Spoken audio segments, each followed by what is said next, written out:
আল্লাহ তুমি আমাদের অতীতের ভুলগুলো ক্ষমা করো আল্লাহ। আল্লাহ এই মুহূর্তে আমরা তোমার কাছে খুব হৃদয় আকুতি নিয়ে তোমাকে বলি, আল্লাহ তুমি আমাদের ফেনীর ভাইদেরকে, কুমিল্লার ভাইদেরকে, তারপরে চাঁদপুর, নোয়াখালী, যে সমস্ত প্রায় 10টা জেলার ভাইয়েরা, বোনেরা, মারা, বোনরা, বাচ্চারা, শিশুরা, একেবারে অবলা পশু পর্যন্ত পানিতে ভেসে যাচ্ছে, লাশ ভেসে উঠতেছে, পানি পাচ্ছে না। একটা ভিডিও দেখলাম, লাশ ভাসায় দিচ্ছে, যাবে কোথায়, চিৎকার করে কান্নাকাটি করতেছে, পেটে বাচ্চা নিয়ে মহিলারা। আল্লাহ তুমি তাদের হেফাজত করো আল্লাহ। আল্লাহ আমরা আমাদের জায়গা থেকে আল্লাহ তোমার ঘরে দাঁড়িয়ে এই খুতবার সময় আমরা তাদের জন্য অন্তর থেকে দোয়া করি, আল্লাহ তুমি তাদেরকে হেফাজত করো আল্লাহ। পরিস্থিতি খুব খারাপ, যদি এর পিছনে উদ্দেশ্য প্রণোদিতভাবে ওই পার থেকে যদি আমাদের বিরুদ্ধে চক্রান্ত করে এই 36 লক্ষ মানুষকে পানির ভিতরে দেওয়ার ব্যবস্থা করে, আল্লাহ সরাসরি আপনি গজব দেন আল্লাহ, সরাসরি গজব দিয়ে তাদেরকে ধ্বংস করে দেন। আর আমাদের যদি কিছু করণীয় থাকে, ভুল থাকে, আমাদের সংশোধন হওয়ার তৌফিক দাও। আমরা মৃত্যু পর্যন্ত যাতে বিদআত মুক্ত, সুন্নাতি আমল, শিরিক মুক্ত, তাওহীদ ঈমান নিয়ে কবরে যেতে পারি ব্যবস্থা করে দাও। সেই সাথে উসমাদ বাইতুস সালাম জামে মসজিদ, শরীয়তপুর, নড়িয়া, আলহামদুলিল্লাহ আজ প্রায় 3টি বছর দাওয়াতি কাজ করতেছে। আল্লাহ আমার ভাইদের দাওয়াতি কাজ তুমি কবুল করো আল্লাহ। এখানে যারা খুতবা দিয়েছেন, ইমামতি করেছেন, মুসল্লি হয়ে খুতবা দিয়ে, আজানের মাধ্যমে, যে যেভাবে আল্লাহ তোমার এই ঘরের সঙ্গে যুক্ত ছিল, আছে, থাকবে, সকলকে তুমি দিনের জন্য কবুল করো। আজ অত্যন্ত ভারাক্রান্ত হৃদয়ে, খুব কষ্টে দুঃখে আমাদের বলতে হচ্ছে, আমাদের এই মাতৃভূমিতে, আমাদের এই দেশের প্রায় 10টি জেলার 36 লক্ষ প্লাস মানুষ এখন এই মুহূর্তে পানির নিচে, যখন আমরা খুতবায় আছি। আল্লাহ তুমি তাদের হেফাজত করো আল্লাহুম্মা আমিন। প্রত্যেকে যার যে সামর্থ্য অনুযায়ী আমরা টাকা দিয়ে, বুদ্ধি দিয়ে, শ্রম দিয়ে, নৌকা দিয়ে, খাদ্য দিয়ে, যে যেভাবে সহযোগিতা করতে পারি, এখন এটা আমাদের উপরে জরুরি হয়ে গেছে, ওয়াজিব হয়ে গেছে। কিভাবে কি হলো, কিভাবে কি হচ্ছে, সবই আপনি বুঝতেছেন, জানতেছেন। আমরা আজকে যে বিষয় আমরা খুতবা দেবো, অনেক আগে থেকে আমাদের ডিসিশন, সেটা হলো সামাজিক জাহিলিয়াত এবং ধর্মীয় জাহিলিয়াত। আমরা সামাজিক জাহিলিয়াতটাকে বেশি বলার চেষ্টা করবো ইনশাআল্লাহ। কেননা একজন দিন বোঝা মানুষ হিসেবে, একজন তাওহীদ বোঝা মানুষ হিসেবে সর্বপ্রথম আপনি যে বিষয় থেকে সতর্ক হয়েছিলেন, তার নাম হলো বিদআত, তার নাম হলো শিরিক। সুতরাং ধর্মীয় যে ব্যাপারগুলো আছে, বিদআত কোনটা, শিরিক কোনটা, এটা মোটামুটি একটা বেসিক ধারণা আপনার আছে, জন্যই আপনি আহলে হাদিস। এমনি এমনি কোনোদিন আহলে হাদিস হওয়া যায় না। অন্য মাযহাবি এমনি এমনি হওয়া যায়, ল্যাংটাও হওয়া যায়। কাপড় পরবে না, সেও একটা মাযহাবের দাবি করতে পারে, কিন্তু আহলুল হাদিস যে দাবি করে, তার কোনো না কোনো বিশেষ বৈশিষ্ট্য থাকবেই থাকবে। প্যান্টটা টাকনুর উপরে আছে দেখা যায়, দাড়িটা ছেড়ে দেওয়া আছে দেখা যায়, রাসূল সাল্লাল্লাহু আলাইহি ওয়াসাল্লামের সুন্নাত তার ভিতরে আছে দেখা যায়, তার কর্মকাণ্ড চলাফেরা দেখা যায়। সালাতে দাঁড়ালেই বোঝা যায় যে ব্যতিক্রম রুকু, ব্যতিক্রম সেজদা, ব্যতিক্রম হাত বাঁধা, ব্যতিক্রম দাঁড়ানোর সৌন্দর্য, ব্যতিক্রম রুকু, রুকুর থেকে উঠে দাঁড়ানো, 2 সেজদার মাঝখানে সুন্দর করে সময় দেওয়া, প্রত্যেকটা কর্মকাণ্ড প্রমাণ করে এই লোকটা অবশ্যই একটু ব্যতিক্রম আছে।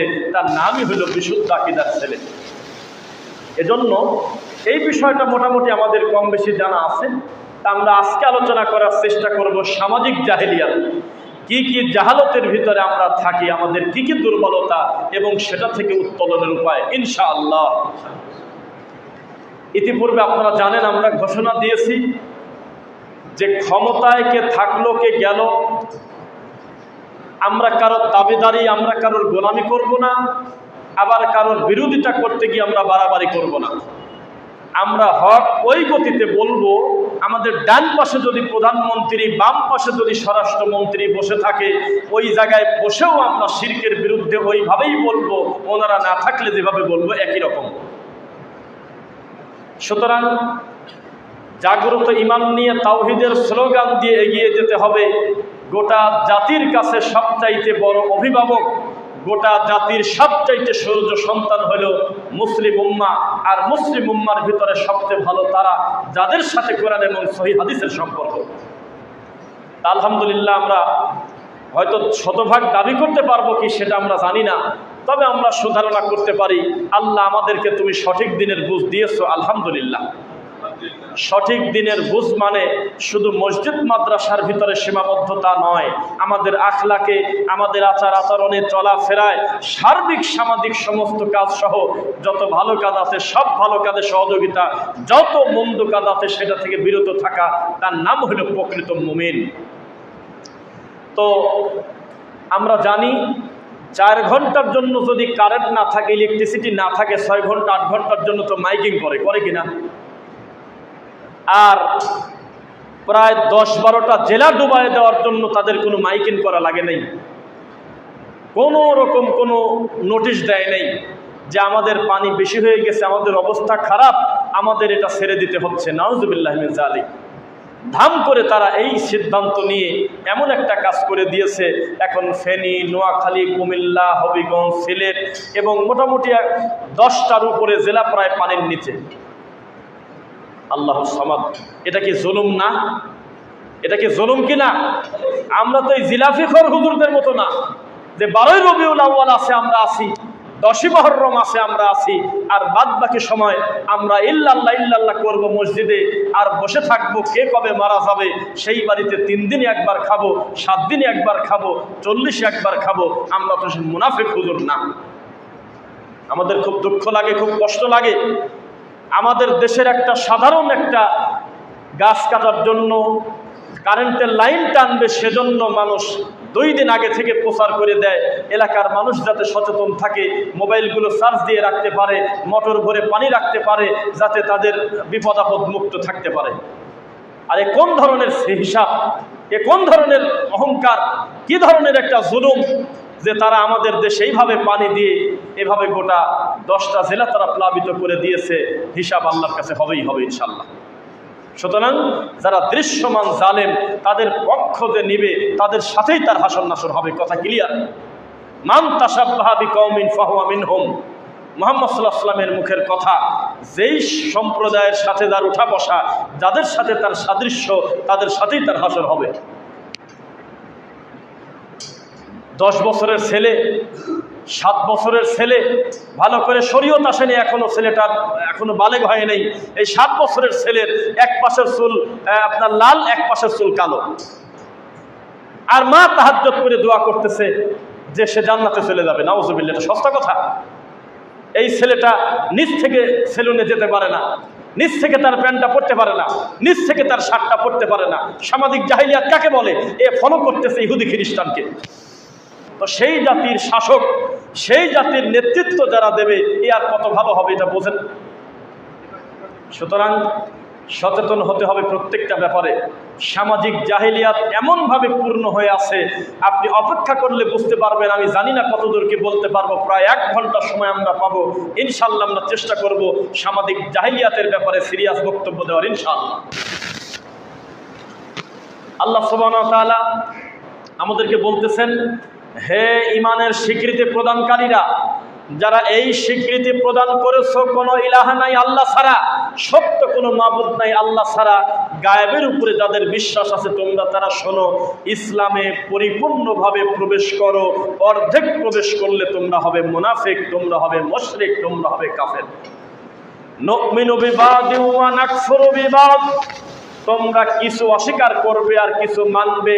ওয়ায়াত্তাকিদুনা বাইনা যালিকা সাবিলা, মাঝামাঝি শরীয়তে কোনো রাস্তা নাই, রাস্তা একটা, তার নাম সিরাতাল মুস্তাকিম। মুযাবযাবিনা বাইনা যালিক, মাঝামাঝি চলার কোনো রাস্তা ইসলামের শরীয়তে নাই। নয় কাফের, নয় মুমিন, নয় তাওহীদ, নয় শিরিক, নয় সুন্নাহ, নয় বিদআত, নয় জান্নাত, নয় জাহান্নাম। মাঝামাঝি থাকার কোনো সুযোগ নেই। সুযোগ আছে? জি না। সুতরাং সামাজিক জাহিলিয়াতের একেবারে ছোট থেকে আমি শুরু করব আজকে আপনাদের, ইনশাআল্লাহ আপনারা বুঝবেন। আল্লাহ সুবহানাহু ওয়া তাআলা সূরা আসরে প্রথমেই বলেন তো কিসের কসম খাচ্ছে? সময়ের গুরুত্ব কম না বেশি? কত বেশি তা মানুষ জানে নাই, খুব বেশি। এত বেশি যে আল্লাহ নিজে কসম করতেছে, ওয়াল্লাহ আসর, আল্লাহ সময়ের কসম করতেছেন। সময়ের কত গুরুত্ব! আর এই সময়ের যে গুরুত্ব খুব বেশি টাইমের, এইটা সবচাইতে ভালো ট্রেনিং প্রাপ্ত হবে হলো মসজিদ থেকে, ঈদগাহ থেকে, মাদ্রাসা থেকে, কবরস্থান থেকে, জানাজা থেকে, মাহফিল থেকে, তারপর ইসলামিক হালাকা থেকে, এই সমস্ত ভালো ভালো জায়গা থেকে মানুষ সময়ের গুরুত্ব বুঝবে। ঠিক কিনা বলেন? এবার দেখেন, আপনাকে আমি দাওয়াত দিলাম যে বক্তা উঠবে হলো রাত 9টায়। তখন আপনি মনে মনে ভাবতেছেন যে 11টার আগে দেবে না। বক্তা দাওয়াত নিচ্ছে, সেও জানে আমাকে বলতেছে 9টায়, 11টার আগে দেবে না। আবার কমিটিও জানে যে এটা একটা শয়তানি করতেছি, এমনি এমনি বলার কথা বললাম যে আপনাকে 9টায় দেবে, এটা হলো মিথ্যা কথা, আসলে দিবে 11টায়।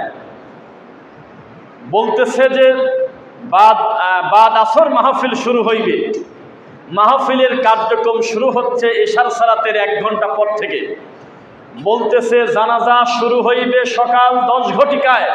জানাজায় মেম্বার বক্তব্য দেয়, চেয়ারম্যান বক্তব্য দেয়, দায়িত্বশীল বক্তব্য দেয়, মামা খালু চাচা এই মরালার সামনে রেখে বক্তব্য দিতে দিতে 11টা 11:30 বেজে গেছে টানা রোদের ভিতরে। কেউ প্রতিবাদ করে না, কারণ মানুষ জানে টাইম কোনোদিন ঠিক রাখার জিনিস না।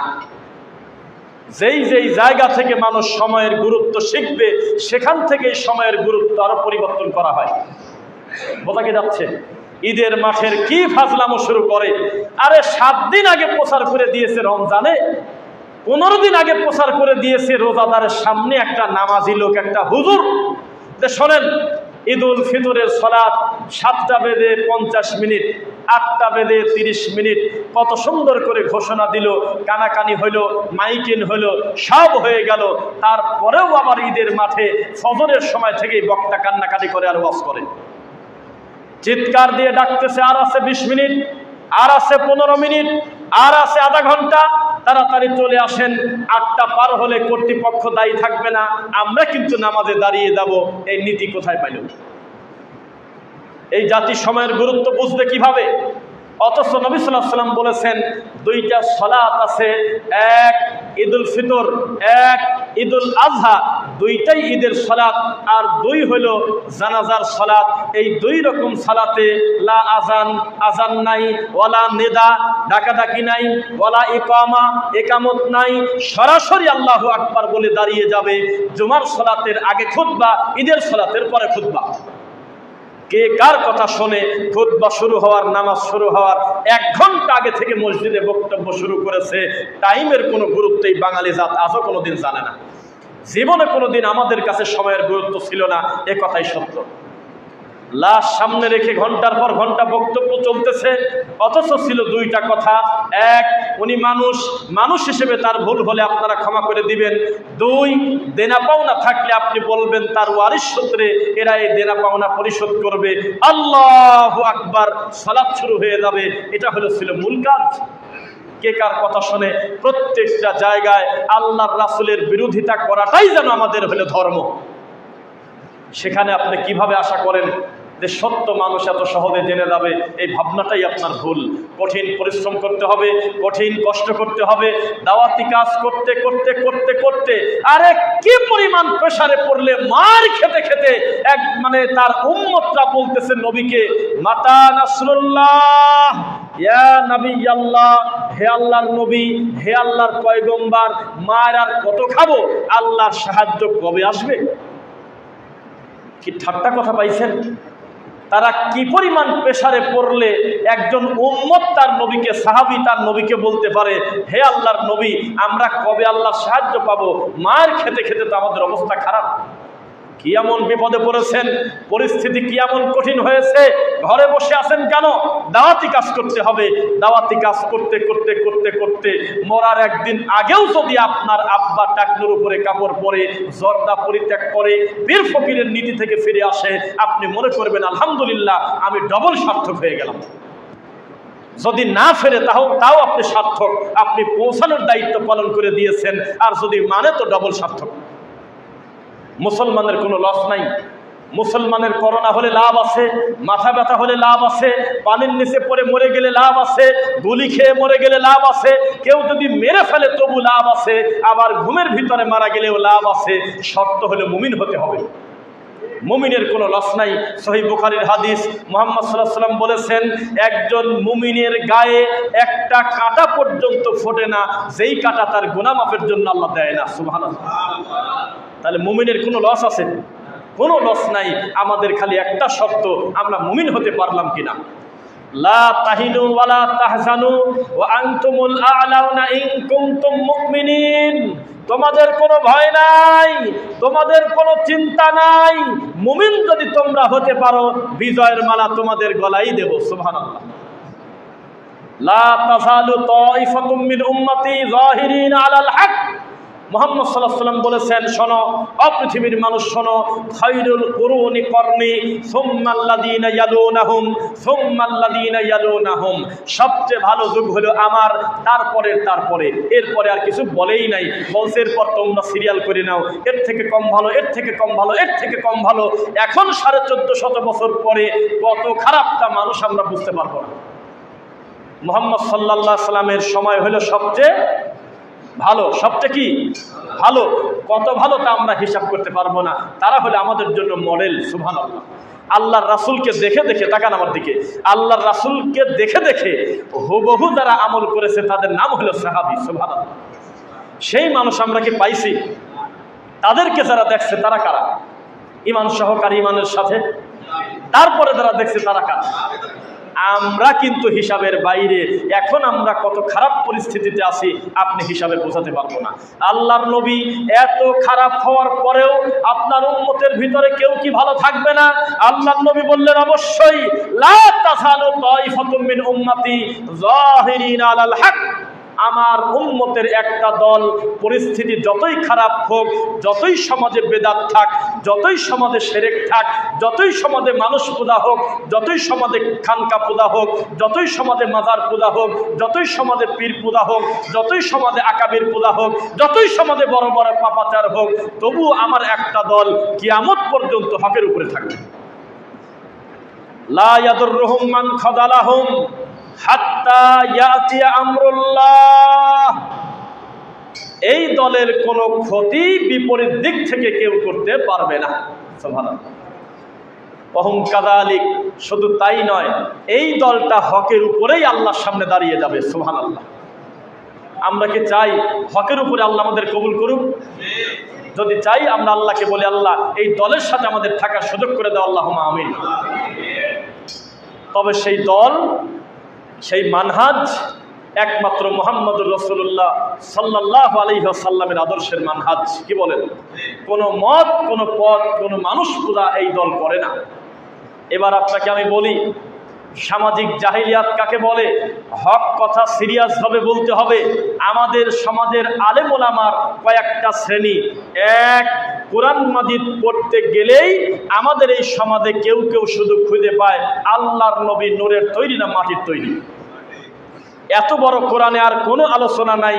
ভারতের বর্ডার পার হয়ে বাবার আমাদের দেশে আসে আর খালি বক্তব্য দিচ্ছে যে নবী মাটির তৈরি, নূরের তৈরি। মুহাম্মদুর রাসূলুল্লাহ সাল্লাল্লাহু আলাইহি ওয়াসাল্লাম কি কারণে এসেছিলেন এই ব্যাপারে কোনো বক্তব্য নাই। তিনি এসেছিলেন সূরা ইব্রাহিম। কি সূরা বললাম? সূরা ইব্রাহিম প্রথম দ্বিতীয় আয়াতগুলো একটু পড়তে দেখেন। কিতাবুন আনজালনাহু ইলাইকা লিতুখরিজান নাসা মিনাজ যুলুমাতি ইলান নূর। আল্লাহর নবী নিজে বলতেছে, এই কিতাবটা আমার উপরে এই কারণে দেওয়া হয়েছে যাতে আমি অন্ধকার থেকে মানুষকে আলোর দিকে ডাকি। সুবহানাল্লাহ। অন্ধকারের নাম হলো শিরিক, অন্ধকারের নাম হলো বিদআত, অন্ধকারের নাম হলো সুদ, অন্ধকারের নাম হলো ঘুষ, অন্ধকারের নাম হলো যৌতুক, অন্ধকারের নাম হলো পাপ, অন্ধকারের নাম হলো বিদআত, আর আলোর নাম হলো একমাত্র তাওহীদের ভিত্তিতে আল্লাহর রাসূলের পথে চলা। কথা বোঝা যাচ্ছে? এখানে নূর মানে ইসলাম, আর এই কবর পূজারীর কাছে নূর মানে হলো নূরে মুহাম্মাদি। আল্লাহ নূর থেকে নাকি আসছে, নাউযুবিল্লাহি মিন যালিক। তাদের কাছে খালেক আর মাখলুক একই, খালি নাম আলাদা। আপনার এই রাজবাড়ী ফরিদপুরের এই দিকে কিছু মানুষ, তারা এখানে আছে সাক্ষী, তারা মুরিদ হচ্ছে একজনের কাছে, সে হলো অমুসলিম। এটা আশ্চর্যের ব্যাপার। নামাজি লোক মুরিদ হচ্ছে অমুসলিমের কাছে। যদি বলেন অমুসলিমের কাছে, জি, কেন? কারণ সেই অমুসলিম বলতেছে আল্লাহ যখন উপরে থাকে তখন আল্লাহর নাম হয় আহাদ, আর আল্লাহ যখন মাটির উপরে ছিল তখন তার নাম ছিল মুহাম্মদ। নাউজুবিল্লাহ। তো এটা কি মুসলিম না মুসলিম? কথাই বলে না। এটাকে মুসলিম। খালেক আর মাখলুককে একসাথে করে ফেলছে। আল্লাহর কসম করে বলতেছি তার মুরিদ হলো হাজার বললে পাপ হবে লক্ষ লক্ষ মুরিদ। তাহলে এই জাতিকে আপনি কি চিকিৎসা দেবেন? আপনি আমাকে বলেন। মানুষ মনে করেছে আমি শুধু পাবলিককে খেপায়া দেব, অমুককে ধরো, অমুককে মারো, এই অমুক খ্রিস্টান, এই অমুক কাফের, এই কথা বললে মিনিটে মিনিটে নারায় তাকবীর পাওয়া যায়। মানুষ বলতেছে বক্তা খুব জিহাদি বক্তা। কি বক্তা? জিহাদি। আরে নামের পরে আছে জিহাদি। এ কোন ধরনের মুশকিল? কোথায় জিহাদ করছে আল্লাহ জানে, আমরা জানি না। এই লোকের নামের শেষে আছে জিহাদি। সে খালি পাবলিককে খেপায় দিচ্ছে, একটা দল কেন্দ্রিক দাওয়াতি কাজ করতেছে। মনে হচ্ছে গোটা কোরআন মাজিদ পড়তে গেলে এই মুহূর্তে আমাকে রাস্তা অবরোধ করতে হবে, আমার আর কোনো কাজ নাই। আর এক দল কোরআন মাজিদ পড়তে গিয়ে সে বুঝেছে মসজিদে আমরা তাসবিহ নিয়ে ঢুকবো আর বের হব না। সকাল সন্ধ্যা 10,000 বার ইল্লাল্লাহ বলবো, আল্লাহর ঘরে পড়ে থাকবো, বাইরে কি হচ্ছে তা আমার দেখার দরকার নেই। অথচ দুই গ্রুপই বাড়াবাড়ি করতেছে। আমাদের কাজ ছিল তা'মুরুনা বিল মা'রুফ ওয়া তানহাউনা আনিল মুনকার ওয়া তু'মিনুনা বিল্লাহ। সৎ কাজে আদেশ, অসৎ কাজে বাধা প্রদান করা, এটা আমাদের ফরজ দায়িত্ব ছিল। এই দায়িত্ব আমরা পালন করিনি। মান রাআ মিনকুম মুনকারান ফালিয়ুগাইয়িরহু বিয়াদি। ও পৃথিবীর মানুষ শোনো, তোমার সামনে কোনো পাপ সংগঠিত হলে প্রথম দায়িত্ব তোমাকে হাত দিয়ে বাধা দেওয়া। বোঝা কি যাচ্ছে? ওই যে বিয়েতে মুসলমানিতে আপনার এলাকায় গান বাজনা বাজে না? বাজে? কত আগ্রহের সাথে বলতেছেন, এটা কি খুব খুশি হয়ে বললেন নাকি? গান বাজনা বাজে, অথচ সে মুসলমান। মুসলমানের বাড়িতে বিয়ের অনুষ্ঠানে গান বাজতেছে, নাউজুবিল্লাহ। আবার তার প্রতিবেশী যদি খালি একবার মুখ দিয়ে বলে আপনার বাড়িতে গানটা বন্ধ করেন, তাহলে তার খবর আছে। আমার টাকা দিয়ে আমি বক্স বাজাবো তো তোমার কি? তখন আপনি বাঁশঝাড় থেকে একটা বাঁশ কেটে, কঞ্চি কেটে মন মতো আধা ঘন্টা ধরে পিটানোর পর যদি বলেন আমার নিজের গাছের কঞ্চি আমি আমার হাত দিয়ে পিটাবো তো তোমার কি? এটা কোনো পার্সোনাল পাপ নয়। পার্সোনাল পাপ হলো এই যে, এই টাকা আমার দিকে। পার্সোনাল পাপ হলো এই যে আমার কাছে একটা হেডফোন আছে, আমি কানে দিয়ে আমি গান শুনতেছি, আমার পাশের সিটওয়ালাও জানে না যে আমি গান শুনতেছি। এটা হলো ব্যক্তির পাপ, এটা হলো পার্সোনাল পাপ। আর একটা লোকের ক্ষতি করে না, ব্যক্তির নিজের ক্ষতি করে। আর একটা অপরাধ কি?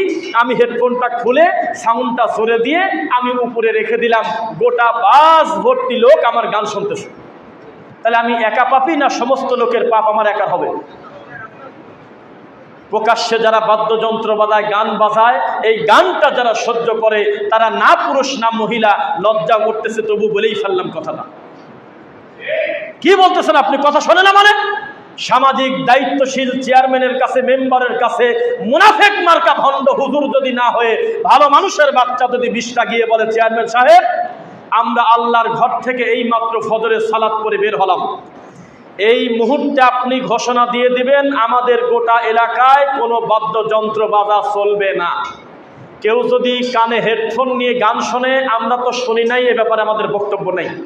কিন্তু কেউ যদি বক্স বাজায়, আমাদের দাবি আছে, আমাদের ছেলেমেয়ের পড়াশোনা আছে, আমাদের প্রাইভেসি আছে, সারা রাত গান বাজনা বাজাবে, এটা আমরা মানি না।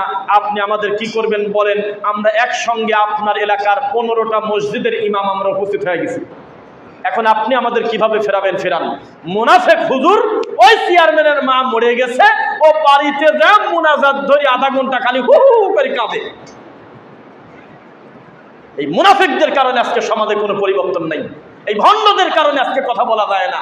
আল্লাহর ঘরটা দুর্নীতি মুক্ত হতে হবে ইনশাআল্লাহ। বলেন আল্লাহর ঘরটা সুদখোর মুক্ত হবে। আল্লাহর ঘর থেকে পেটিয়ে ঘুষখোরকে বের করতে হবে যদি ঘুষ যদি পরিত্যাগ না করে। কি বলতেছেন আপনি?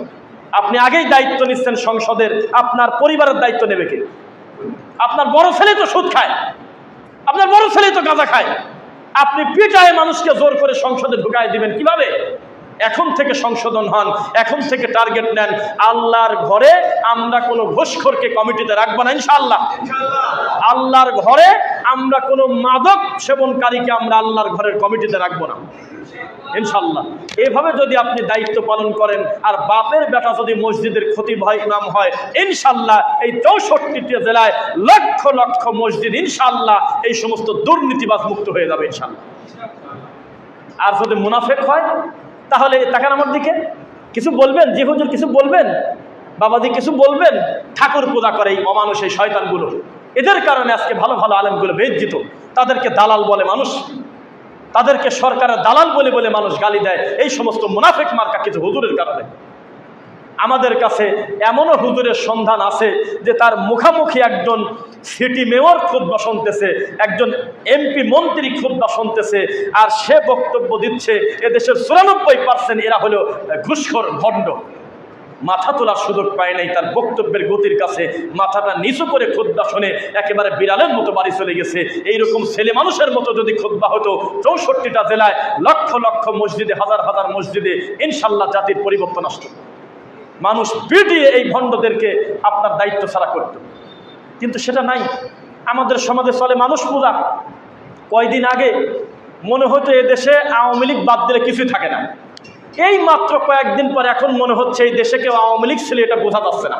এটা মুনাফেক জাতি, এ জাতির কোনো নিজস্বতা নাই, কচুরিপানার মতো যেদিকে সব সেদিকেই দৌড়াচ্ছে, হু হু করে কান্না করতেছে। এভাবে আবার যদি আপনারা ব্যক্তি পূজার দিকে ঠেলে যান, ঘুরে ফিরে সেটাই হবে। এখন থেকে আপনি নিয়ত করেন ইনশাল্লাহ আমরা অন্যায়ের বিরুদ্ধে যেই আসুক না কেন আমরা কোনো ছাড় দেব না, অন্যায়ের বিরুদ্ধেই আমরা থাকবো ইনশাল্লাহ। আমরা হকের পক্ষে আছি, যেই দায়িত্বে থাকুক কোনোদিন আমরা হক ছেড়ে দেব না। এই গতিতে যদি জাতি থাকে ইনশাল্লাহ আমাদের সংশোধন হবে। প্রত্যেকটা সেক্টরে সংশোধন দরকার।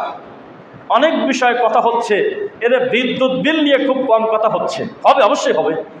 বিদ্যুৎ বিলের জালিয়াতি আমাদের দেশে আছে কিনা? কত ইউটিউবে দেখেন আপনি, কত কান্নাকাটি চলতেছে। একটা বৃদ্ধা মহিলা আর একটা বৃদ্ধ পুরুষ, এই স্বামী স্ত্রী থাকে, একটা বাতি জ্বলে, ফ্যান কেনার টাকা নাই। এই লোকটার বিল আসছে হলো ৮,২২৫ টাকা। এখন যে বিল লেখে তার কাছে গেলে কয় আমি জানি নাকি, ওখানে যা পাইছি তাই লেখছি। আবার ম্যানেজারের কাছে গেলে কয় যে আমি কি বিল বানাই নাকি, এটা হলে উপর থেকে হয়। এভাবে কেউ ধরা দেয় না, সব ভণ্ড খালি পাঠায় দেয় উপর পর্যন্ত, উপরে আছে কিনা তার নাম কয় না। কত যে প্রতারণা আমাদের এই সমাজে এই বিদ্যুৎ বিল নিয়ে। এটা প্রিপেইড মিটার হোক আর আপনার ওই অ্যানালগ হোক, মানুষের যে কি পরিমাণ ভোগান্তি, আমরা আশা করতেছি এটার একটা অবস্থা সৃষ্টি হবে ইনশাল্লাহ। সংসদে কে জানি কথা উঠাইছিল, পরে আর কোনো কাজ হলো না। সেটা কি, একটা লোক 2 লক্ষ টাকা দিয়ে একটা মোটর গাঁথতে পারে, আর এই ছাতার এই 10, 15, 20 হাজার টাকা দিয়ে এই মিটার কিনতে পারে না। এ মরা পর্যন্ত meter charge, demand charge, meter ভাড়া, এ কোন যন্ত্রণা বলেন তো একটু টাকা। আপনি তো বুঝতেছেন না, ঠিক পাচ্ছেন না। 5,000, 10,000 টাকা একবারে মিটারে ভরে রেখেছেন, আপনার দিন চলে যাচ্ছে। গরিব মানুষ দিন এনে দিন খায়। এই মানুষটার দিন শেষে যখন দেখে বিদ্যুৎ বিলে 3,000, 5,000 টাকা বিল, অথচ তার বাড়িতে ফ্যান চলে মাত্র একটা, তাও আবার টেবিল ফ্যান, ও বোঝে বিপদ কাকে বলে। কোনো জবাব নাই, বিল আপনাকে দিতেই হবে। কোথাও কোথাও ঘুরে কোনো কুল পাওয়া যাবে না। ইনশাল্লাহ আমরা সুধারণা রাখি, এটার একটা সুষ্ঠু সমাধান হবে ইনশাল্লাহ। প্রত্যেকটা বিষয়ে কথা বলতে হবে। শিক্ষা খাত প্রায় ধ্বংসের দিকে ছিল। শিক্ষা খাতে নাস্তিকতা, শিক্ষা খাতে আপনার কি বলে ওই যে বিভিন্ন মূর্তির আকৃতি দেওয়া। আরে মাদ্রাসার সিলেবাসে পর্যন্ত তবলার ছবি ছিল, দেখছেন? গিটারের ছবি, তবলার ছবি। আল্লাহর এই মাটির উপরে কোন মাদ্রাসায় আছে যে গিটার শিক্ষা দেয়? আপনি আমাকে বলেন। অথচ আমরা দেখেছি তবলার ছবি। তো এগুলোর ব্যাপারে আপনি কথা বলবেন না? সময় অন্তত আগে কিছু বলতে পারেন নাই, হয়তো যুক্তি দিচ্ছেন আমার জবান বন্ধ ছিল। আরে বাবা এখন বলো। এখন যদি চুপ করে থাকো তাহলে তোমার ভিতর আর মুনাফিকের ভিতরে পার্থক্যটা কি? কথা বলতে হবে। আল্লাহ সুবহানাহু ওয়া তাআলা এই পৃথিবীটা এমনভাবে সৃষ্টি করেছেন, কারো না কারোর কাছে আপনাকে দুর্বল রেখেছেন। আমরা অনেক সময় চিন্তা করতাম অমুক রাষ্ট্র এত জুলুম করে, সেই রাষ্ট্রকে সবাই মিলে আপনার উড়ায় দেয় না কেন? এত সহজ? চাইলে এটা করা যাবে। এক জায়গায় তেলে ধরা, এক জায়গায় গ্যাসে ধরা, এক জায়গায় পানিতে ধরা, এক এক জায়গায় আল্লাহ এক এক নিয়ামত দিয়ে ছোট বড় রাষ্ট্রকে সামঞ্জস্য করেছে, কেউ কারোর প্রতি জুলুম করে যাতে গোটা দেশটা ধ্বংস না করে। আল্লাহ সুবহানাহু ওয়া তাআলা সৌদি আরবে যাবেন, হাজার হাজার কিলোমিটার চলে যাবেন, 1 কেজি ধান পাবেন না, একটা গাছ খুঁজে পাওয়া যাচ্ছে না, ডানে পাহাড় বামে পাহাড়, শুধু পাথর আর পাথর। আপনার মনে হবে আল্লাহ এই পাথরের ভিতর থেকে আপনি মানুষদের কি খাওয়াচ্ছেন আপনি, অথচ তাদের এমন রুজি আল্লাহ দেশে, ওরা খাওয়ার পর যা বাঁচে ওইটা দিলে সম্ভবত আপনি 2-4-6 মাস খাবেন, এমন নিয়ামত আল্লাহ দিয়ে রাখছে। আবার আমাদের এলাকায় তাকালে হারে কয়দিন আগে বৃষ্টির দিনে একটা ছোট একটা দানা পুতলাম, কিছুদিন পরে সেখান থেকে আমি বেগুন খাচ্ছি, সেখান থেকে আমি ঢেঁড়স খাচ্ছি, সেখান থেকে আমি সবজি খাচ্ছি, সুজলা সুফলা বাংলাদেশ। অথচ এই বাংলাদেশে যার আছে তার হাজার হাজার কোটি, যার নাই তার কিছুই নেই।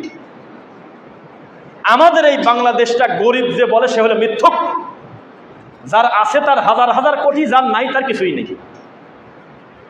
আর এমন একটা বিপদ, দুর্নীতির কথা আসলেই হাজার হাজার কোটি, 1 কোটি 2 কোটির নামই নেই।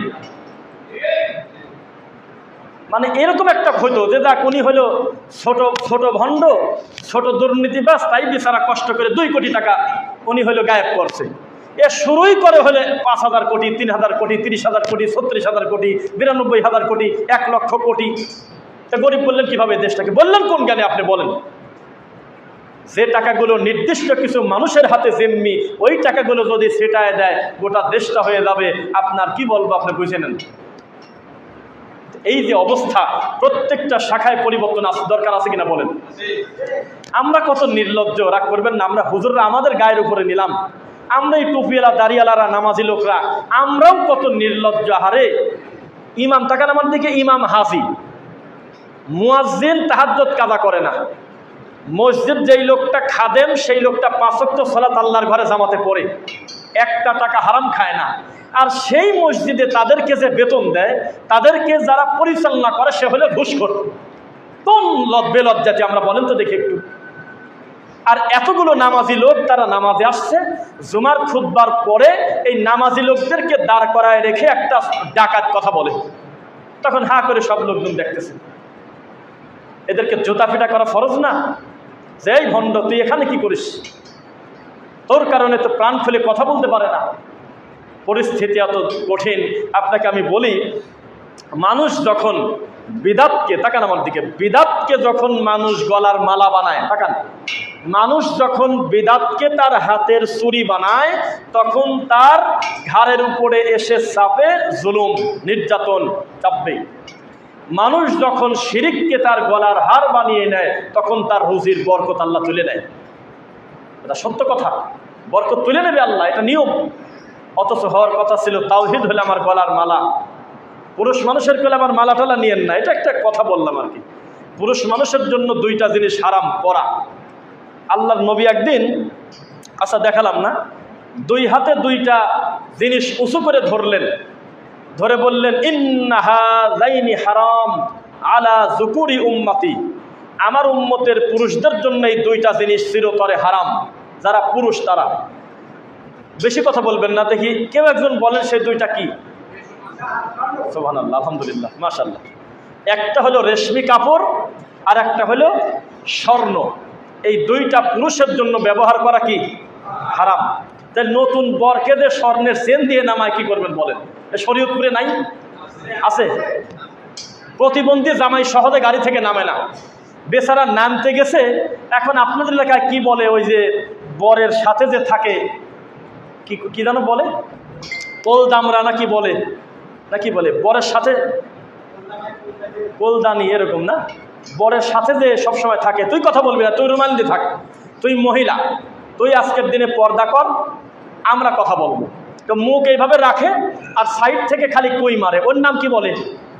কোলদামরা বা এরকম কিছু, কোলদামাদি আমাদের দিকে বলে। এই জামাই মাঝে মধ্যে নামতে চায়, কেননা বিয়ের বাড়িতে পৌঁছাতে তার একদম কাছাকাছি, কিন্তু 20 মিনিট হয়ে গেল এখনো গাড়ির দরজা কেউ খোলে না।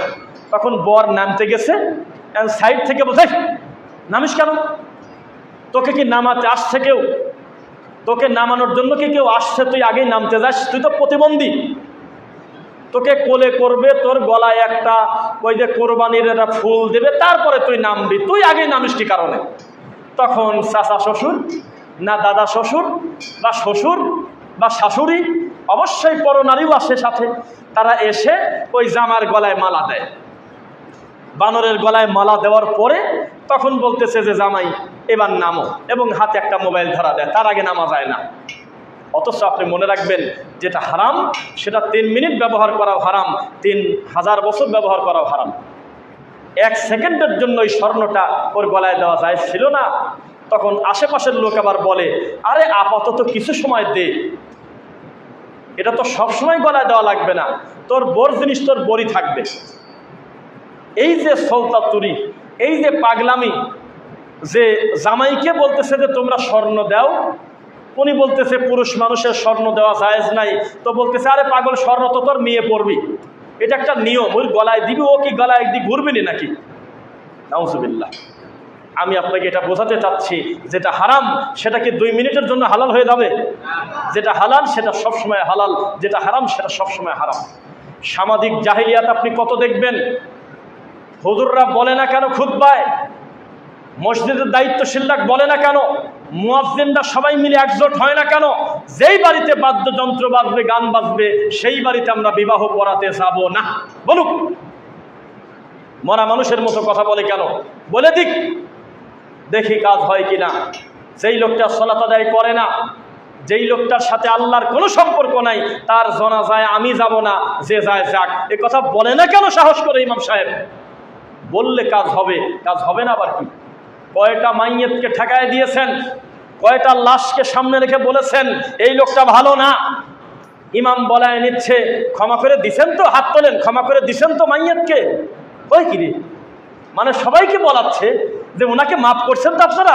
বলেন মাফ করছেন তো? বলে কিনা? হাত তোলায়। আমি বলে কি, ডাকাত বলে কি রে, এটা কি বলা যাবে? আল্লাহুস সামাদ। তখন একজন দাঁড়িয়ে বলতেছে, দাঁড়ান, আমি ওনাকে ক্ষমা করব না। এক, ওনার সাথে আল্লাহর সম্পর্ক ভালো না, সবচাইতে কম দেখা গেছে যে জায়গায়, সেটা হলো আল্লাহর ঘর, সবচেয়ে বেশি দেখা গেছে সেটা হলো চায়ের দোকানের আড্ডায়। 2, এই লোকটা 3 বছর যাবত আমার সম্পত্তি উনি দখল করে খেয়েছে, এটা ক্লিয়ার না হওয়া পর্যন্ত আমি ওনাকে দাফন কাফন হইতে দেব না। আরে বলেন না, কে অসুবিধা কি? বলেন, কাজ আছে তো। 10টা লাশকে ঠেকায় দেন, 10টা লাশকে মাটি দেব না বলে চলে আসেন, 5টা জানাজা থেকে ফেরত নিয়ে আসেন মুসল্লিদের, চলো আমি আর জানাজা দেব না, এত খারাপ। এ রক্ত চোষায় মানুষকে সুদ দিয়েছে, জোর করে ঘুষ খেয়েছে, মানুষের ক্ষতি করেছে, চলো জানাজা দেব না বলে চলে যান, দেখি ওর রক্ত থেকে আর কয়টা ঘুষখোর পয়দা হয়। জবাবদিহিতা নাই, কচুরি পানার মতো চলে যাচ্ছে দিন, সব যেদিক যায় সেদিক চলে গেছে। তো পরিবর্তন আপনি কিভাবে আশা করেন? এত সস্তা টিস্যু আছে নাকি? পরিবর্তন কিভাবে আশা করবেন? ইসলাম কি জানেন? একটু খাবাই আমার দিকে তাকান। ইসলাম হলো হাতে নাতে ফল। কি বলছি বলেন তো? বাংলায় বলেন না, হাতে নাতে ফল। তাকান, সমস্ত ধর্ম বলে জেনা করো না, সত্যি কথা বলতেছি, সমস্ত ধর্ম বলে ব্যভিচার করো না, সমস্ত ধর্ম বলে চুরি করো না, সমস্ত ধর্ম বলে ফাসাদ সৃষ্টি করো না, এ কথা বলে তারা শেষ করছে। কিন্তু আমাদের ইসলাম এক ধাপ এগিয়ে। আমাদের ইসলাম বলে চুরি করো না বলার পাশাপাশি ধরে হাত কেটে দাও। তো কিছুদিন আগ পর্যন্ত ডক্টর জাকির নায়েকের চ্যানেল যখন চালু ছিল, তখন মানুষ দেখেছেন কিছু খ্রিস্টান, কিছু নাস্তিক, তারা খুব খারাপভাবে বলল, ডক্টর জাকির নায়েক, এইটা ধর্ম, এইটা কোনোদিন মানবতা হতে পারে? এই 2020 সালে এসে বা 24 সালে এসে মানুষের হাত কেটে দেবে, এটা ধর্ম? এভাবে বলছে, সে দেখছেন আপনারা? হ্যাঁ। তখন তিনি কি বলল, যে আপনারা শুধু হাত কাটার সংখ্যার দিকে তাকাইছেন, চুরি বন্ধর দিকে আপনারা তাকান নাই। আল্লাহর এই উদ্দেশ্য না যে এই শরীয়তপুর থেকে হাজার হাজার মানুষের হাত কাটা পড়ে যাক, এটা ইসলামের উদ্দেশ্য না। আল্লাহর উদ্দেশ্য 10টা হাত কাটার মাধ্যমে গোটা জেলাটা যাতে ভালো হয়ে যায়। আল্লাহর উদ্দেশ্য এটা নয় যে মানুষকে বুক পর্যন্ত মাটির ভিতরে গেড়ে তাকে সাইড থেকে পাথর, ইট, ঢেল, পাটকেল মেরে তাকে একবারে মেরে দেবে, এটা আল্লাহর উদ্দেশ্য না।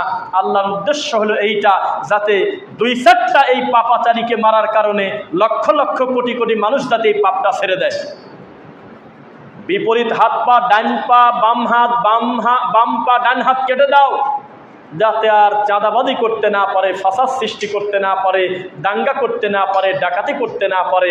তার মানে এই না হাজার হাজার মানুষ বিকলাঙ্গ হয়ে যাবে, 2 জন বিকলাঙ্গ হবে, 2 কোটি মানুষ সেখান থেকে শিক্ষা গ্রহণ করবে। আপনাকে কিভাবে বোঝাই? ইসলাম মানেই হলো প্র্যাকটিক্যাল। ইসলাম মানে কি? একেবারে হাতে হাতে ফল, হাতে হাতে ফল। আপনি এখন তাকান আমার দিকে, আপনি এখন বেদাত ছেড়ে দেন, আল্লাহর কসম এখন আপনি বেদাত ছেড়ে দেন, ইবাদতে খুব স্বাদ পাবেন, আমি চ্যালেঞ্জ করতেছি। আপনি এখন শিরক ছেড়ে দেন, আল্লাহর নামে শপথ, আপনি এখন শিরক ছেড়ে দেন, সেজদা দিয়ে খুব আরাম পাবেন, বলে দিলাম আপনাকে। আপনি চেষ্টা করেন না, আমি কি করব? আপনি বেদাত ছাড়েন না, তা আপনি মজা পাবেন কিভাবে? আপনি প্রতিদিন 12 রাকাত তাওয়াবিন পড়েন, মাগরিবের পরে, যার অস্তিত্ব নাই, কিন্তু মজা আপনার ভিতরে আসে না। আপনি প্রতিদিন হাজার হাজার বার হু হু হু হু ইল্লাল্লাহ ইল্লাল্লাহ বলে জিকির করেন, কত কিছু করেন, আপনি মজা পাচ্ছেন না ভিতরে, আরাম পাচ্ছেন না ভিতরে। আর একটা লোক কিছুই করে না, 5 ওয়াক্ত ফরজ সালাত আদায় করে, 5 ওয়াক্ত সালাত আদায় করে, আর শেষ রাত্রে মাত্র 2টা রাকাত সালাত আদায় করতে গেছে, যার নাম হলো তাহাজ্জুদ, কিয়ামুল লাইল, সালাতুল লাইল। এই সালাত আদায় করতে গিয়ে 2 রাকাতের নিয়ত করে যখন সালাম ফেরাছে, সালাম ফেরায় ঘরের দিক টাকা দেখে যে 2 ঘন্টা পার হয়ে গেছে।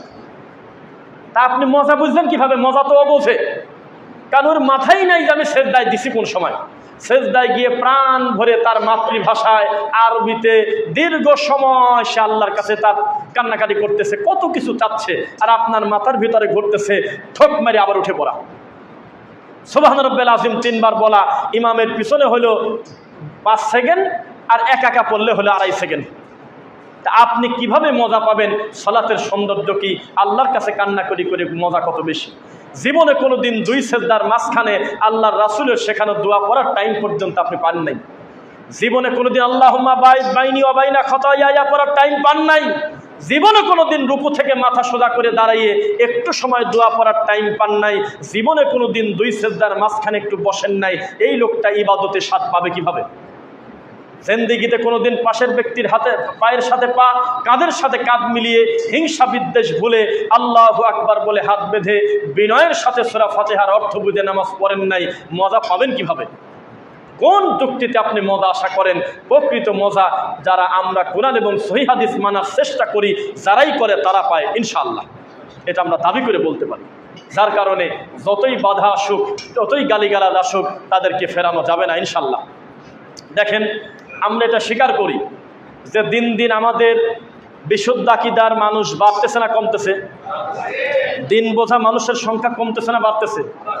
তবে এটাও আমরা কোনোদিন বলি না যেহেতু আমাদের সংখ্যা বাড়তেছে তাহলে আমরা হক, আমরা তা বলি না। আমরা বলি সংখ্যা কমলেও হক, বাড়লেও হক। হক যেটা সেটা হলো কোরআন আর সহিহ হাদিস, এটা ব্যক্তির সাথে সম্পর্ক না। আর যদি সংখ্যা বাড়াটাকে যদি আপনি মনে করেন হক, তাহলে আমরা বলতেছি আহারে প্রতি বছর কত নতুন নতুন সালাফি মানহাজের প্রতিষ্ঠান হচ্ছে, কত নতুন তরুণ দায়ীরা দিন বসতেছে, বোঝে না? ওইদিকে আবার ওই রশি বাবারা বলে যে গতবার আসছিল হলো 1100টা গরু, এবছর আছে 1400 গরু। আবার ওইদিকে আবার আর এক বাবা বলতে পারে গতবার আসছিল হলো 2500 মাইক্রোবাস, তারপরে 3000 হলো আপনার বড় বাস, এবছর আসছে হলো 7000 বাস। আমাদের তো জায়গা আরো বাড়াতে হবে। তাহলে কি হকের মাপকাঠি হয়ে গেল? হকের মাপকাঠি হলো কোরআন এবং হাদিস। হকের মাপকাঠি সংখ্যা নয়, সংখ্যার বিবেচনা কোনোদিন সত্যের মাপকাঠি নয়, বরং কোরআন এবং হাদিস পরে আমরা পেয়েছি অধিকাংশ ক্ষেত্রে অল্প সংখ্যককেই আল্লাহ হকের মাপকাঠি করেছেন। বেশিরভাগ ক্ষেত্রে আল্লাহ অল্পকে বেশির উপরে বিজয় দান করেছেন। এটা হলো দিনের বিজয়, ইমানের বিজয়। আলহামদুলিল্লাহ। আপনাকে আমি একটা জিনিস দেখাই, বিজয় কাকে বলে। এই সমাজের লক্ষ লক্ষ হাজার হাজার মানুষকে চিৎকার দিয়ে, খুতবা দিয়ে, বক্তব্য দিয়ে, হাদিস পড়ে, বুখারি পড়ে, মুসলিম পড়ে, তিরমিজি পড়ে, কোরআন পড়ে, হাদিস পড়ে এখনো জর্দা ছাড়ানো যায় নাই, তার মানে ও লোকটা পরাজয় হয়ে গেছে। আর আমার কাছে খালি একবার আসছে, মুহাম্মদ সাল্লাল্লাহু আলাইহি ওয়াসাল্লাম বলেছে কুল্লু মুসকিরিন খামর, প্রত্যেক নেশাদার দ্রব্য হলো মদ, প্রত্যেক নেশা তৈরি তৈরি করা জিনিসের নাম হলো মদ, যার অল্প খেলেও হারাম, বেশি খেলেও হারাম। এই একটা হাদিস শুনেই মরা পর্যন্ত জর্দাকে তালাক দিয়েছে, এক বৈঠকে 3 তালাক। বোঝা গেল আমি জয়ী হয়ে গেছি, আলহামদুলিল্লাহ। আপনারা মনে করছেন আমি আর আমার এই ভাই মারামারি করলাম, মাথার উপরে বাড়ি দিয়ে আমি ভাইকে শোয়াই দিলাম, তাহলে আমি জিতে গেলাম। কি বুঝলেন আল্লাহ জানেন। এটা জেতা কিভাবে হতে পারে? আবার ওনার ছেলে আবার আমাকে মেরে আবার সে জয়ী হবে, এটা কোন ধরনের জয়? প্রকৃত জয় হইল ইমানের জয়। কিসের জয়? খালেদ বিন ওয়ালিদের ইতিহাস আপনারা ভুলে গেছেন, সময় পান না একটু পড়ার। খালেদ বিন ওয়ালিদের জীবনে একটু পড়ে দেখবেন যে সেখানে কি লেখা আছে। সেখানে সংখ্যা বড় কথা নয়, ইমানটা কত জরুরি। ঠিক তেমনি সমাজের হাজারো মানুষ মিলাদ পড়ে, তারা পড়ে পরাজয় হচ্ছে, আমি ওটা ছেড়ে দিয়ে দরুদ পড়ে আমি জয়ী হয়ে যাচ্ছি। সমাজের হাজার হাজার মানুষ লক্ষ কোটি কোটি টাকার গরু জবেহ দিয়ে মৌতিখানা করে, শ্রাদ্ধ করে, কুলখানি করে, কাঙ্গাল ভোজ করে, হাজার হাজার খতম বক্সায়, লক্ষ লক্ষ মুনাজাত করে। আমি কিছুই করি না, আমি খালি মুখ দিয়ে বলেছি আল্লাহুম্মা গফির লাহু ওয়ারহামু, এই কথা মুখ দিয়ে বলে আমি যতটুকু জয়ী হয়েছি, কোটি টাকা খরচ করে তারা জয়ী হতে পারেনি। মরামাটির 10 সময় তারা বলতেছে মিনহা খলাকনাকুম ওয়া ফিহা নুঈদুকুম। আরে এটাও ভুলে যায়, হুজুরকে মাঝে মধ্যে বলে আরে চুপ করছেন কে, বলেন বলেন হুজুর থামলেন কেন, বলেন বলেন বলেন। হুজুর ফকিরের মতো দাঁড়ায় টানা রোদের ভিতরে, আরে কত লোক মাটি দিয়ে চলে গেছে, এই পাগল অথব্য হুজুর বসেই দাঁড়াই আছে রোদের ভিতরে। এই মানুষের মনে থাকে না জন্য বলতেছে মিনহা খলাকনাকুম, এইভাবে বলে। তখন একবার দেয় অফিহা নুঈদুকুম, আর একবার দেয় অমিনহা নুখরিজুকুম তারাতান উখরা, আর একবার দেয়। এর আগে হুজুরের বিদায় নাই, আবার সবাই চলে গেছে, হুজুর দাঁড়ায় আছে, চারপাশে 4টা খেজুরের ডাল গাড়ো, মাঝখানে খেজুরের ডাল গাড়ো, চারপাশে 4টা কুল পরো, কত ধরনের কর্মকাণ্ড করতেছে। আর একটা লোক কিছুই করে নাই, মরা মাটি দিয়েছে, বলেছে বিসমিল্লাহ বিসমিল্লাহ আলা মিল্লাতি রাসূলিল্লাহ বলে মাটি দেওয়ার কাজ শেষ করে ও খালি মুখ দিয়ে পড়েছে আল্লাহুম্মা গফির লাহু ওয়া সাব্বিতহু বলে বাড়িতে চলে গেছে। আল্লাহর কসম করে বলতেছি ও 2 কিরাত নেকি পেয়ে গেছে। আর এই হুজুররা হাজার হাজার মুসল্লি মিলে এত ভক্তি করতেছে ঘন্টার পর ঘন্টা, প্রত্যেকটার ফলাফল হলো জাহান্নাম। কারণ বিদআত করলে জাহান্নামে যাওয়া লাগবে না? আপনাকে আমি কিছু কথা বলি, বহু পাপের কিন্তু শাস্তির অপশন আছে। চুরি করছে, তুমি এই মুহূর্তে জাহান্নামী বলো না, তুমি হাত কেটে দাও, বোঝেন না কথা। কুফরি করছে, আল্লাহকে গালি দিয়েছে, আগেই তার গলা কাটো না। ও যদি এখনই স্বীকার করে আমি মরা পর্যন্ত আল্লাহকে নিয়ে কটু মন্তব্য করব না, এটা আমার অন্যায় হয়ে গেছে, পাপ হয়ে গেছে, তাহলে তুমি তাকে ছেড়ে দাও, বোঝেন না মনে হয়। তাহলে শাস্তির একটা কমানোর ব্যবস্থা আছে, আগেই জাহান্নামের আলোচনা নাই, আগে তার একটা ব্যবস্থা আছে। কিন্তু বেদাত এমন একটা পাপ যেটা আপনি মজা ঠাট্টা মনে করেন, পাপই মনে করেন না। এই বেদাতের শাস্তি শুরু হয়েছে জাহান্নাম দিয়ে। কি দিয়ে? ওয়া কুল্লা দালালাতিন ফিন কি নার।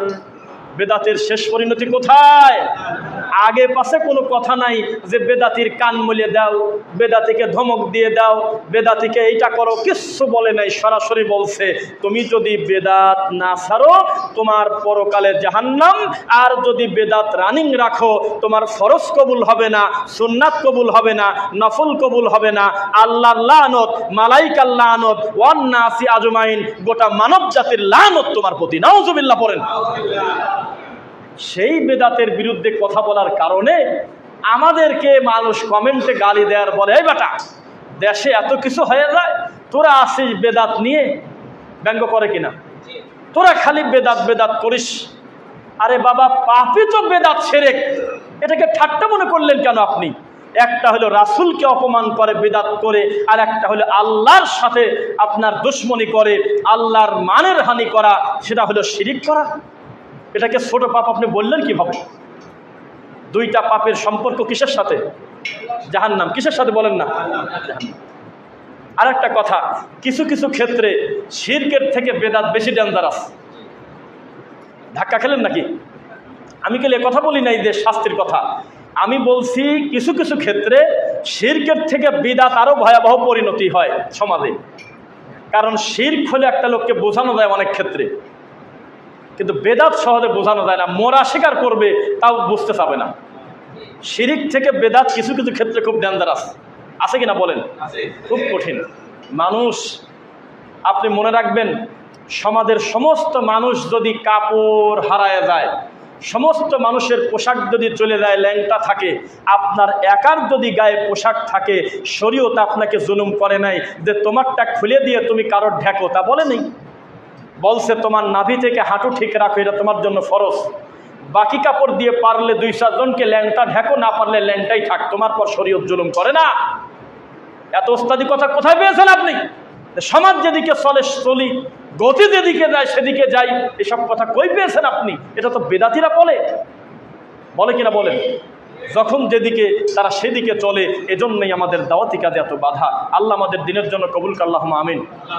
আজকে এই আল্লাহর ঘরে যারা সালাত আদায় করতে এসেছেন, আমরা আশা করি তারা তাওহীদ প্রেমী মানুষ ইনশাআল্লাহ। তারা আল্লাহকে ভালোবাসেন, মুহাম্মদ সাল্লাল্লাহু আলাইহি ওয়াসাল্লামের সুন্নাহকে অনুসরণ করেন, এটাই আমরা সুধারণা রাখি। যার কারণে 30 কিলো ফাঁক থেকে, 40 কিলো ফাঁক থেকে, 50 কিলো 25 কিলো ফাঁক থেকে কোনো দুনিয়াবি স্বার্থের কারণে নয়, শুধুমাত্র আল্লাহর তাওহীদের কারণে আমরা এক জায়গা হয়েছি, আলহামদুলিল্লাহ। সামনে আমরা আরও বেশি দাওয়াতি কাজ করতে পারবো বলে আমরা আশাবাদী ইনশাআল্লাহ। সেজন্য আপনাদের সচেষ্ট হতে হবে, আপনাদের মেহনত করতে হবে, আপনাদের সন্তানদেরকে দিন শেখাতে হবে, চূড়ান্ত পর্যায়ে যেতে হবে পরিশ্রম করতে করতে। কেউ কিন্তু বসে নাই। ডক্টর মসরুদ্দিন স্যার বলে মাঝে মধ্যে যে জায়গা কোনোদিন ফাঁকা পড়ে থাকে না, এই জায়গা কোনোদিন খালি পড়ে থাকে না।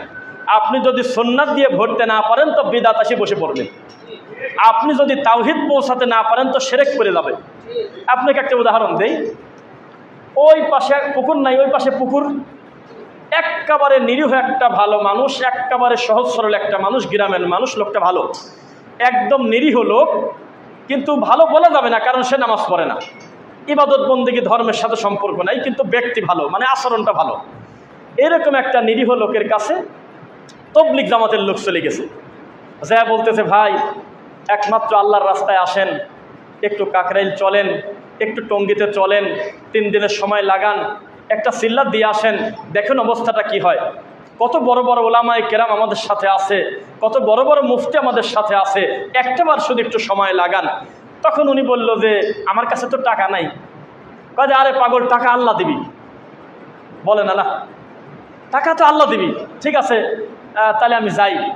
তো 3 দিনে গেল, যাওয়ার পরে উনি কর্মকাণ্ড দেখে তাদের সাথে চলাফেরা করার পর 4র্থ নাম্বার দিন থেকে মরা পর্যন্ত তবলিগটাকেই লোকটা গলার মালা করে নিল, কারণ তার কাছে এর বাইরে কোনো ইসলাম দেখার সুযোগ পায় নাই। কারণ আপনি যাওয়ার আগে ও চলে গেছে, ওর কাছে মনে হচ্ছে এটাই ইসলাম। আমার কথা বোঝেন নাই মনে হয়।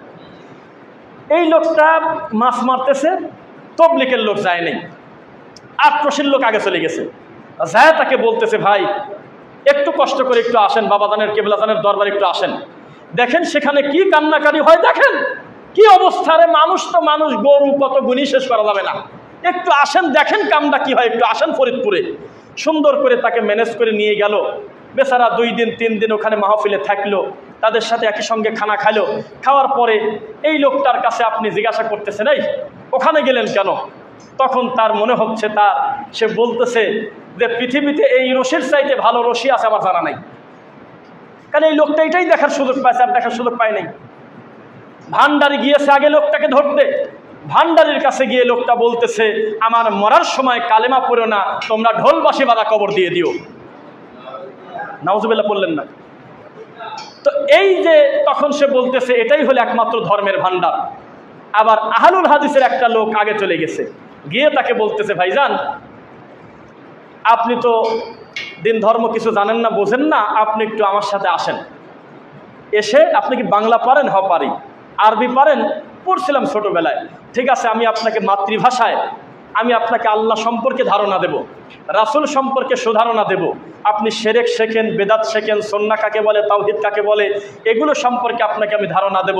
3 মাস পরে এই লোকের সামনে 100 কোটি টাকা নিয়ে বলা হচ্ছে তোমার নাতি খুব কান্নাকাটি করতেছে, একটা তাবিজ গলায় দাও আর 100 কোটি টাকা দেবো। ও বলবে যে নেব না,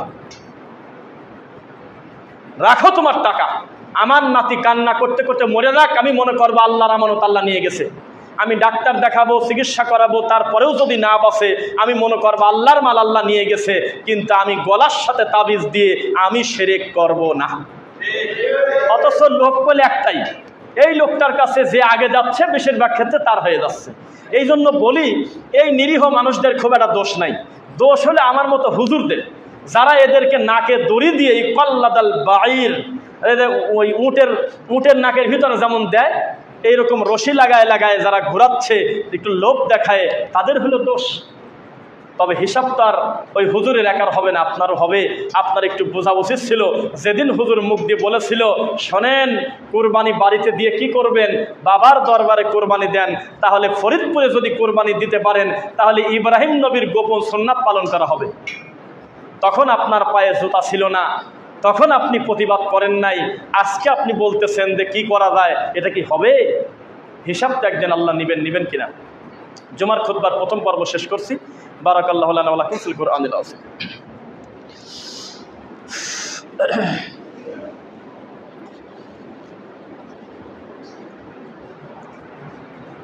আলহামদুলিল্লাহ। রব্বানা ইগফির লানা ওয়া লিইখওয়ানিনা আল্লাযীনা সাবাকুনা বিল ঈমান ওয়া লা তাজআল ফি কুলুবিনা গিল্লাল লিল লাযীনা আমানু রব্বানা ইন্নাকা রাউফুর রহিম রব্বিরহামহুমা কামা রাব্বায়ানি সগীরা فإن خير الحديث كتاب الله وخير الهدى هدى محمد صلى الله عليه وسلم وشر الأمور محدثاتها كل محدثة بدعة وكل بدعة ضلالة وكل ضلالة في النار। আল্লাহ তুমি আমাদের অতীতের ভুলগুলো ক্ষমা করো আল্লাহ। আল্লাহ এই মুহূর্তে আমরা তোমার কাছে খুব হৃদয় আকুতি নিয়ে তোমাকে বলি, আল্লাহ তুমি আমাদের ফেনীর ভাইদেরকে, কুমিল্লার ভাইদেরকে, তারপরে চাঁদপুর, নোয়াখালী, যে সমস্ত প্রায় 10টা জেলার ভাইয়েরা, বোনেরা, মারা, বোনরা, বাচ্চারা, শিশুরা, একেবারে অবলা পশু পর্যন্ত পানিতে ভেসে যাচ্ছে, লাশ ভেসে উঠতেছে, পানি পাচ্ছে না। একটা ভিডিও দেখলাম, লাশ ভাসায় দিচ্ছে, যাবে কোথায়, চিৎকার করে কান্নাকাটি করতেছে, পেটে বাচ্চা নিয়ে মহিলারা। আল্লাহ তুমি তাদের হেফাজত করো আল্লাহ। আল্লাহ আমরা আমাদের জায়গা থেকে আল্লাহ তোমার ঘরে দাঁড়িয়ে এই খুতবার সময় আমরা তাদের জন্য অন্তর থেকে দোয়া করি, আল্লাহ তুমি তাদেরকে হেফাজত করো আল্লাহ। পরিস্থিতি খুব খারাপ, যদি এর পিছনে উদ্দেশ্য প্রণোদিতভাবে ওই পার থেকে যদি আমাদের বিরুদ্ধে চক্রান্ত করে এই 36 লক্ষ মানুষকে পানির ভিতরে দেওয়ার ব্যবস্থা করে, আল্লাহ সরাসরি আপনি গজব দেন আল্লাহ, সরাসরি গজব দিয়ে তাদেরকে ধ্বংস করে দেন। আর আমাদের যদি কিছু করণীয় থাকে, ভুল থাকে, আমাদের সংশোধন হওয়ার তৌফিক দাও। আমরা মৃত্যু পর্যন্ত যাতে বিদআত মুক্ত সুন্নাতি আমল, শিরিক মুক্ত তাওহীদ ঈমান নিয়ে কবরে যেতে পারি ব্যবস্থা করে দাও। সেই সাথে কি জানো মসজিদের নাম? মুসমাদ বাইতুস সালাম জামে মসজিদ, শরীয়তপুর, নড়িয়া। আলহামদুলিল্লাহ আজ প্রায় 3টি বছর দাওয়াতি কাজ করতেছে। আল্লাহ আমার ভাইদের দাওয়াতি কাজ তুমি কবুল করো আল্লাহ। এখানে যারা খুতবা দিয়েছেন, ইমামতি করেছেন, মুসল্লি হয়ে খুতবা দিয়ে আজানের মাধ্যমে যে যেভাবে আল্লাহ তোমার এই ঘরের সঙ্গে যুক্ত ছিল, আছে, থাকবে, সকলকে তুমি দিনের জন্য কবুল করো এবং এই প্রতিষ্ঠানটাকে আল্লাহ দিনের জন্য বড় মার্কাজ হিসেবে কবুল করো। পাশেই কিন্তু সুন্দর জায়গা আছে, আর আমাদের এখানে পাশেই, মসজিদের পাশেই এখানে একটা মাদ্রাসা কমপ্লেক্স হবে, আমরা আশাবাদী ইনশাল্লাহ। এবং খুব প্লেসটাও খুব ভালো, মেইন রাস্তা থেকে খুব সামান্য কাছাকাছি। আপনি আপনার টাকা দিয়ে, বুদ্ধি দিয়ে, শ্রম দিয়ে, মেধা দিয়ে, সর্বোপরি আল্লাহর কাছে শেষ রাতে কান্নাকাটি করে চোখের পানি দিয়ে আপনি আল্লাহকে বলবেন, আল্লাহ তুমি আমাদের এই মুসমাদ বাইতুস সালাম জামে মসজিদ, শরীয়তপুর, নড়িয়ার এই প্রতিষ্ঠানটাকে দাওয়াতি একটা বড় মার্কাজ হিসেবে কবুল করো। বেশি বেশি সাদাকা করবেন, বেশি বেশি আল্লাহর কাছে দোয়া করবেন, যাতে এই সমস্ত প্রতিষ্ঠানের মাধ্যমে এলাকাগুলো শিরক এবং বিদআত মুক্ত হতে পারে। আমরা কোনো ব্যক্তির শত্রু না, আমরা শিরক এবং বিদআতের শত্রু। আমরা মানুষকে সংশোধন চাই, সংশোধনের মাধ্যমে মানুষ পরিবর্তন হোক, এটাই আমরা চাই। ইতিপূর্বে বড় বড় জালেম জুলুম ছেড়ে দিয়েছে, দেয়নি? বড় বড় পাপাচার, পাপ ছেড়ে তারা আল্লাহর পথে ফিরে এসেছে। এখনো এত বছর পরে আমরা বলি, ও বিদআতপন্থী ভাইয়েরা, আপনিও পড়েছেন লা ইলাহা ইল্লাল্লাহ, আমিও পড়েছি লা ইলাহা ইল্লাল্লাহ, আপনিও পড়েছেন মুহাম্মদুর রাসূলুল্লাহ, আমিও পড়েছি মুহাম্মদুর রাসূলুল্লাহ, কিন্তু পার্থক্য হলো আপনি এখনো বিদআত এবং শিরকে ডুবে আছেন। এটা খুব কষ্ট। আপনি ফিরে আসেন, পুলিশ আপনাকে 3 মাস ধরে খুঁজে বের করবে, এটা খুব একটা ভালো কাজ না। আপনি নিজে গিয়ে আত্মসমর্পণ করলে আশা করতেছি আপনার শাস্তি কম হবে, অন্তত বেশি হবে না। আপনি নিজে গিয়ে বলেন যে আমার অন্যায় হয়েছে, আমার কি করবেন করেন। আর 3 মাস 4 মাস যদি গাড়ির তেল ফুরাইয়ে জায়গায় জায়গায় ঘুরে ঘুরে 2 টাকা দামের একটা বাঁশিতে একটা বাচ্চা ফু দেয় আর আপনি বাড়ি থেকে পলাইছেন 3 দিন নাই। অনেক কষ্ট করে 3 মাস পরে আপনাকে যদি ধরতে পারে, চূড়ান্ত শাস্তি কি হবে তা জানি না, তবে থানায় নেওয়ার আগে যে পরিমাণ ক্যালসিয়াম আপনার বের করে দেবে তা হিসাব ছাড়া। তাই আপনাকে বলি, এখনই জানটা সুস্থ থাকতে বলেন আল্লাহ আমি বেদাত থেকে ফিরে আসলাম, আল্লাহ আমি শিরিক থেকে বাঁচলাম আল্লাহ, তাহলে কবরের বিপদ থেকে আপনারা বাঁচবেন বলে আমরা আশাবাদী। শুধু তাই নয়, এখন যদি পাপাচার পাপ ছেড়ে দেয়, ইউবাদদিলুল্লাহু সাইয়্যাতিহিম হাসানাত, আল্লাহ অতীতের সমস্ত পাপকে নেকি দিয়ে পরিবর্তন করে দেয়। আবার বেশি বেশি নেক কাজ করার কারণে ইন্নাল হাসানাতি ইউযহিবুনাস সাইয়্যাত, আল্লাহ তার অতীতের পাপকে ধুয়ে মুছে সাফ করে দেয়। আল্লাহ তুমি আমাদের অতীতের ভুলগুলো ক্ষমা করো আল্লাহ। আল্লাহ আমাদের দেশটা তুমি কোরআন এবং হাদিস দিয়ে রাঙিয়ে দাও গো আল্লাহ। আল্লাহ দেশের দায়িত্বশীলদের ভিতরে তুমি তোমার দিনের বুঝ দান করো। মসজিদ, মাদ্রাসা, ঈদগাহ, গুরুস্থান, যত দিন ধর্মের ভালো কাজ আছে সব জায়গা থেকে ভণ্ড দুর্নীতিবাজদেরকে আল্লাহ তুমি সমলে উৎখাত করে একেবারে সোনার বাংলাদেশের নাম সত্যি যেন হীরার বাংলাদেশ হয় সেই ব্যবস্থা করে দাও গো আল্লাহ। সেই সাথে আমরা যে খুতবা দিলাম সামাজিক জাহিলিয়াত সম্পর্কে, বাদ্যযন্ত্র, গান বাজনা, নেশাদার দ্রব্য, বহু বিষয়ে কথা বলেছি, এগুলো থেকে আপনি পারিবারিকভাবে দাওয়াতি কাজ শুরু করেন, ইনশাল্লাহ গোটা দেশ ভালো হয়ে যাবে। আল্লাহ আমাদের আব্বা আম্মা যাদের মারা গেছে তুমি ক্ষমা করো আল্লাহ। যারা বেঁচে আছে অসুস্থ তুমি তাদেরকে উত্তম শেফা দাও আল্লাহ। যারা ঋণগ্রস্ত তুমি তাদেরকে ঋণ মুক্ত হওয়ার তৌফিক দাও আল্লাহ। আল্লাহ যারা আমরা মক্কা মদিনায় যাওয়ার ইচ্ছা পোষণ করেছি আমাদের জন্য তুমি সহজ করে দাও আল্লাহ। আল্লাহ আমাদের তাকদীরে তুমি হজ লিখে দাও গো আল্লাহ। আল্লাহ আমরা জানো তোমার সমস্ত কথা মেনে, তোমার রাসূলের সব কথা মেনে, তোমার নিষেধ করা সব কিছু বর্জন করে আমরা তোমার নৈকট্য নিয়ে যেন আমরা মরতে পারি সেই ব্যবস্থা তুমি করে দাও। আর লাস্ট তোমার কাছে দাবি, ইমাম এবং মুসল্লি, খতিব এবং শ্রোতা সবার আমাদের আজকে একেবারে মরার সময় আমাদের মুখের শেষ কথা যেন হয় লা ইলাহা ইল্লাল্লাহ। এই দাবি তোমার কাছে রেখে তোমার খুতবা শেষ করলাম। সুবহানাকাল্লাহুম্মা ওয়া বিহামদিক আশহাদু আল্লা ইলাহা